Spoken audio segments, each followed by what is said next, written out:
Começo de junho de 2024, a gente está vendo uma discussão massiva entre celebridades brasileiras. É ator, é humorista, é atleta, todo mundo debatendo em, sei lá, sobre o que agora. Mas começa, rapaz, numa discussão sobre praias, privatizadas ou não, e sobre a solidariedade ao Rio Grande do Sul. Deve ser instagramada ou não? Isso, de alguma forma, termina com o Whindersson sendo intensamente criticado, primeiro por ter defendido o Neymar, tem interesse aí na privatização das praias, né? E a coisa vai parar, olha lá, olha isso, olha isso, no Whindersson relatando uns episódios assim super sinistros e tenebrosos da vida dele, né? Abuso na infância, né? Eu não vou ler o relato que está colocado ali no Metrópolis, na Fábia Oliveira, por saber exatamente do que se trata, tá?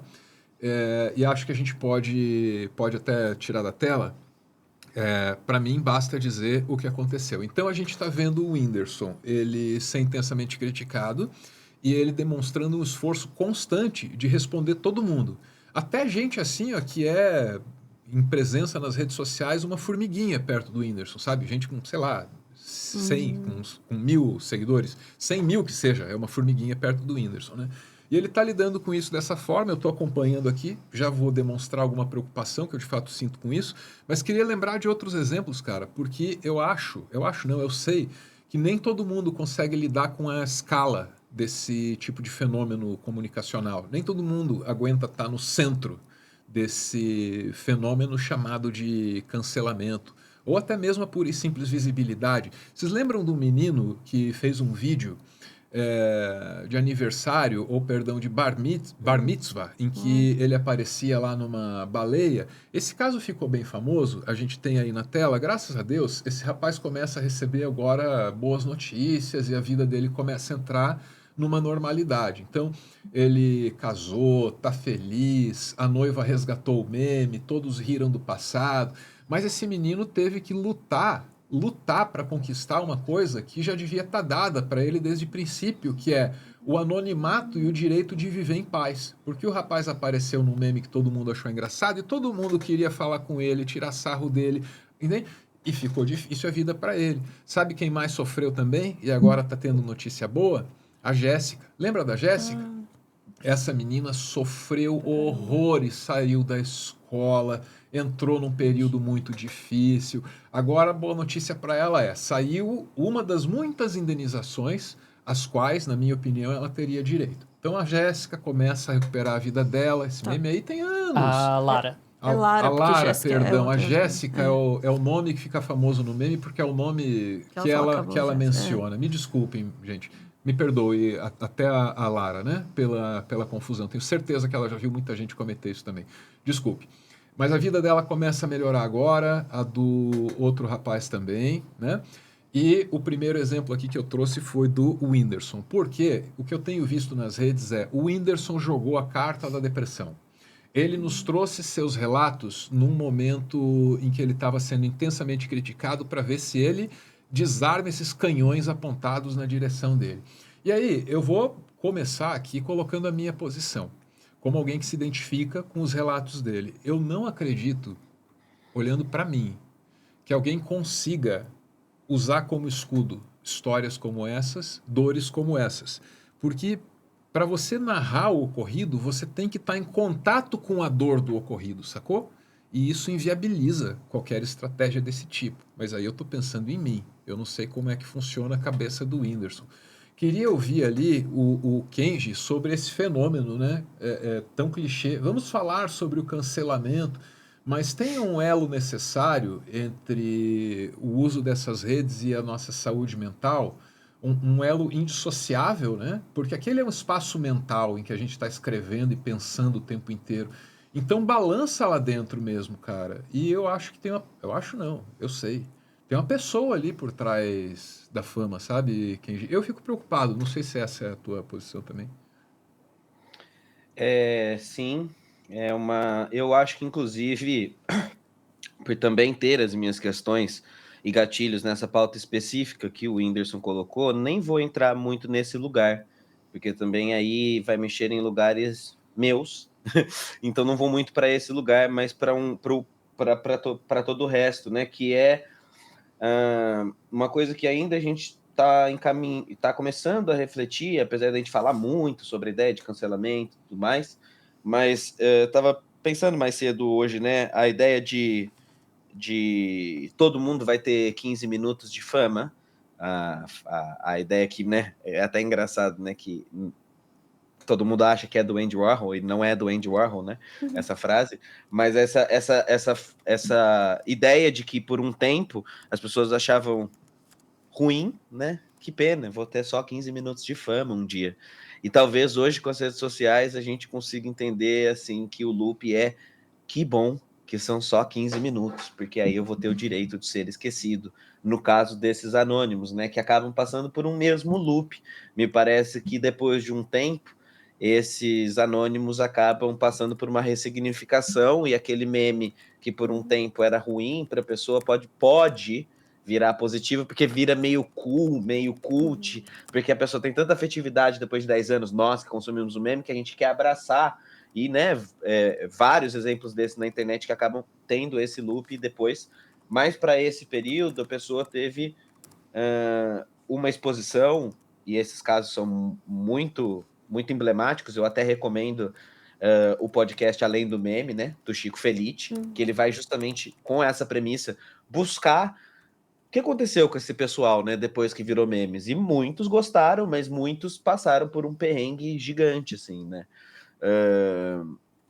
Mas eu não sei se a gente tem a capacidade de lidar com fama e se é plenamente possível, porque em algum momento você até colocou, né? Alguns não conseguem lidar com essa visibilidade ou com essa fama, e talvez alguns consigam só disfarçar melhor.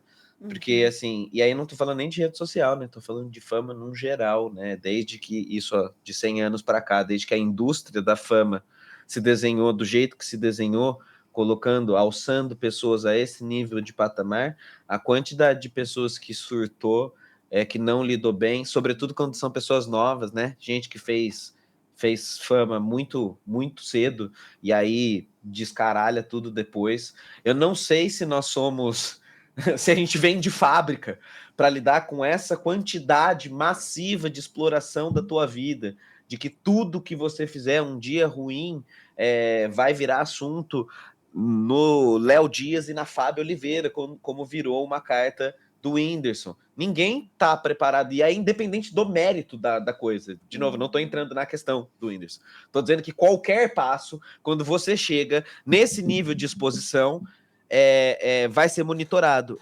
E não tem como lidar com isso de maneira saudável. Talvez de maneira menos pior, é o que eu estava dizendo. Mas eu acho que aí está a centralidade de tudo, assim, a maneira que nós nos colocamos, nós todos, a consumimos e sermos consumidos pelo mundo da fama, da celebridade, da influência, só nos leva ao buraco, assim, porque também a ideia de uma celebridade, de um influencer, também já começa a entrar num outro lugar, que é o lugar do guru, que é o lugar do intocável, que é o lugar do panteão dos deuses, que aquele sujeito ou aquela pessoa não pode ser tocada. E aí a subjugação que o público tem diante disso, de só tomar opiniões e posturas a partir do seu guru, do seu ídolo, e o contrário, quais são as consequências para esse guru, para esse ídolo? Enfim, dá para ficar aqui horas viajando sobre essa questão que não é nova e que aparentemente a gente ainda não aprendeu a lidar. Ana, o que você me diria aí a respeito dessa história toda? Eu fico pensando que a maioria das pessoas que participa dessa vocalidade pública, dessa enxurrada, desse monte de mensagem para cima desse ou daquele nome que está em visibilidade aumentada nesse momento, essas pessoas não sabem do que elas estão fazendo parte. E o tamanho da resistência assim, que o sujeito tem que ter para lidar com isso. Assim. E eu percebo que o Whindersson ele vem lidando com isso de maneira cada vez mais ele vem aumentando a exposição dele a cada vez que ele tem que lidar com um entreveiro desses. E eu só posso pensar que isso é preocupante, que isso é uma demonstração de que a carapaça está sendo arranhada, de que a armadura está sendo amassada e rompida aos poucos aí, entendeu? É o que me parece. É o que me parece. Agora, claro, né? Apoiar o Neymar, Não. coisa daquelas. Assim, começar por isso, assim. Apoiar o Neymar não tem justificativa. Mas, dito isso, também eu não sei exatamente o que está acontecendo com o Whindersson, mas me parece que tem um sofrimento ali, de fato, né? Dada a quantidade de confusões, assim, só dos últimos dias, assim, né? Isso só me gera uma preocupação. Veja, me gera uma preocupação de uma pessoa que sequer conhece o Whindersson, assim, né? Totalmente outra esfera de vida, assim. Mas gera essa preocupação. Por quê? Porque quando você fala isso, você fala, pô, tem um ser humano ali, né? Você reconhece que tem uma pessoa com seus sofrimentos e talvez essas confusões todas sejam fruto desse sofrimento e gerem mais sofrimento, e tudo que você consegue desejar é, cara, eu espero que tenha alguém aí que possa te dar esse apoio e você possa encontrar um lugar teu, para além do que é a pessoa pública, entende? E isso é uma coisa que acho que ninguém está preparado para lidar e como quem bem colocou, diante da internet, que põe muitas pessoas nessa posição, over and over, assim, o dia inteiro, ciclando, né, as pessoas nessas posições, a gente não tem ferramentas para lidar com isso. A gente sequer consegue entender quem a gente é pessoalmente. E aí eu tô dizendo, falta terapia, tá? E a terapia, hein? Você tá no chat aí? Esse é o teu momento. Falta terapia, de fato, e a gente fala isso de brincadeira e tal, mas é verdade. Falta autoconhecimento, falta entender os seus processos também de cura, de traumas, de problemas, de questões, e como que a gente lida com tudo isso para daí lidar com a persona pública, com esta outra pessoa, que é a pessoa que é vista publicamente. A primeira coisa que eu emplaquei na nossa primeira entrevista em que a gente revelou o rosto, o que era a frase? Eis uma ideia radical. O outro não é o NPC da sua vida. Você estava se sentindo NPC de muita gente naquele período, né? Tava, né? E como é que você lidou? Olhando para minha própria vida, né? Mas você Menos pra vida dos conseguiu outros. manter a racionalidade necessária para não expor para aquelas pessoas que a Que tratavam como NPC outros elementos, Outros outras elementos. histórias, Veja. outras munições que elas pudessem usar para te atacar. Sim. E o meu ponto aqui é esse. Eu não acho que o Whindersson está lançando a carta da depressão maldosa deliberadamente. Não, eu também acho que não. Eu acho que esse é um sinal de que está havendo algum desgaste. Exatamente. Depois de uma exposição que é crônica não, para mim, isso e difícil de lidar. Ele merece o desgaste, não merece o desgaste.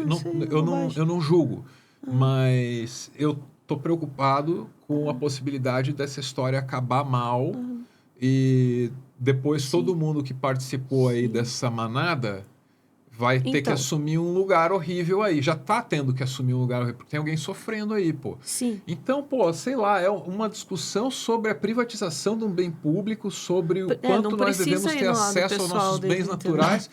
Virou um troço pra todo mundo deixar o outro triste, cara. Não. Que merda que nós estamos fazendo?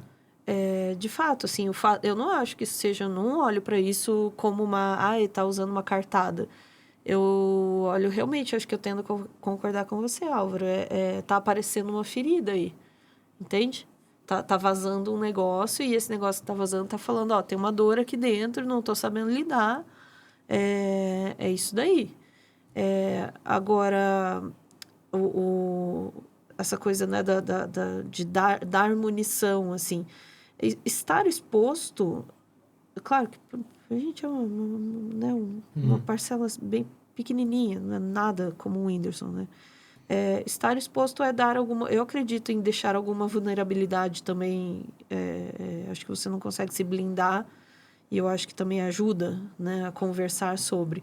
Mas você precisa estar muito seguro disso, você precisa estar muito, né, ciente de quais vulnerabilidades você tá dispondo também como forma de se conectar com as pessoas. Isso é um ponto. A outra questão eu quero voltar para a coisa do NPC.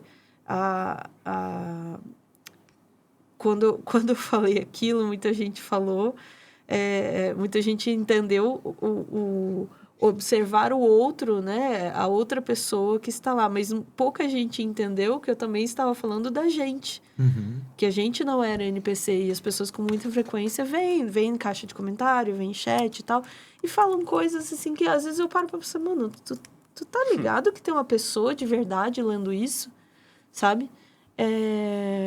Eu já me incomodei mais, não com a coisa, mas com o fato da pessoa estar dizendo, entende? O fato da pessoa não ligar. Isso é um negócio que me incomoda, assim. Hoje em dia eu mais observo, assim, falando, e se realmente estiver atrapalhando minha saúde mental, o dedinho do ban atua. Porque a gente tem que preservar a nossa, a nossa saúde mental. Mas o ponto é esse, quando você vai falar com o Whindersson, quando você vai falar com qualquer outra pessoa, saber que tem uma pessoa ali. E mesmo que seja, ai, não, mas é um comentário no meio de muitos, né, Kendi? E eu vou falar, não sei vocês, assim, eu não sou mesmo, porque, enfim, né? Eu acho que já tá se tornando até público o quanto eu sou ruim de responder o WhatsApp pros meus amigos. Então, assim, então, assim, eu não sou muito bom de ler mensagens, Ai, que assim, bom, enfim, Kendi. pelo Eu meu também sou TDAH, assim. enfim.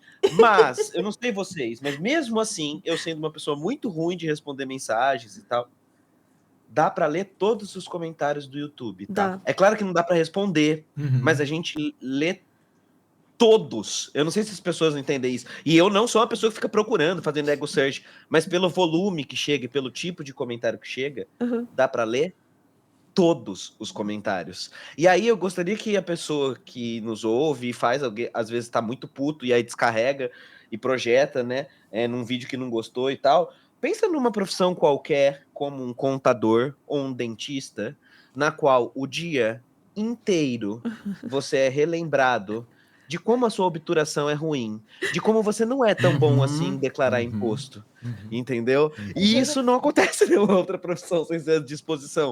O Porque, tempo assim, por inteiro. exemplo, eu não sei, vamos dizer, que eu tenho uma noia com a minha voz. Eu vou ser relembrado disso diária, semanalmente, Isso. mensalmente, anualmente. E Isso. aí isso extrapola com o meu peso, com o meu cabelo, com o meu gênero, com a minha condição social. Isso extrapola, né? Pode pegar uma coisa mais trivial possível, como, né, o brinco, a roupa que a pessoa usa, até coisas muito sensíveis, e você vai ser relembrado disso o dia inteiro. Então, não é uma tarefa fácil. É claro que, bom, a pessoa escolheu, de alguma maneira, escolheu estar ali naquela posição e tal, mas aí eu penso para as pessoas, por exemplo, para as milhares de pessoas que estão tentando chegar lá, como se esse lá existisse, e que descaralham a saúde mental no sonho de um lugar que é essa fama, e ela se destrói no meio desse caminho, aguentando paulada, hate, xingamento e tudo mais, acreditando que ela vai chegar lá nesse lugar intocável. E esse lugar não existe. E aí, nesse processo, qual é a quantidade de meninas novas que estão, tipo, com dismorfia de imagem absurda, tomando os remédios e mais remédios para voltar na época da magreza extrema, porque é só assim que você vai ser influencer. Ou pro outro lado, os meninos que também sofrem da mesma coisa, dismorfia de sua imagem, e aí aplicam o suco para chegar num padrão imagético tal, e aí aguentar os comentários até lá, porque ele era muito gordo, ou ele era muito magro, frango em determinado momento, então ele vai pro padrão do suco. E aí, quando ele chega nesse padrão, daí é outro tipo de ódio que ele vai ter que lidar consigo próprio, né? Então você tem várias camadas que a gente tá olhando só por um topo, que é o Whindersson, né? Mas você tem várias nuances no meio disso, várias coisas no meio disso. E para produtores pequeno médios como nós, né, que do tamanho de pessoas que são de fato celebridades somos ninguém, a coisa é ainda mais direta e reta, porque aí não é a quantidade de ataques é ainda mais mais rápido, porque é pequeno, porque a relação Exatamente. é realmente do 1 a 1. E se isso positivamente nos aproxima, negativamente pode gerar uma relação parasocial, sabe? Eu recebi um textão esses dias, até compartilhei entre amigos, porque assim, de verdade mesmo, o hate, aquele hate gratuito, vai se fuder, seu comunista, isso aí não dói, isso aí você não... Mas você recebe alguns de gente, sabe qual é o pior tipo de comentário? O comentário pro seu bem. Olha, é pra você crescer que eu tô dizendo isso, tá? E aí, pra você crescer, Eu vou pisar em cima de você você. poderia ser menos afeminado. Porra. Ai, você mexe muito o seu braço. Ai, por que você não corta esse mullet? Ai, porque... Tipo, eu leio essa fita. E tudo bem, pra mim tá tudo certo. Eu lido muito bem. E no dia que eu não tiver tão bem? E no dia que eu tiver mal? E no dia que a minha depressão, que é crônica, tiver naquela fase? Eu vou continuar lendo. Né? Então, assim... E eu fico...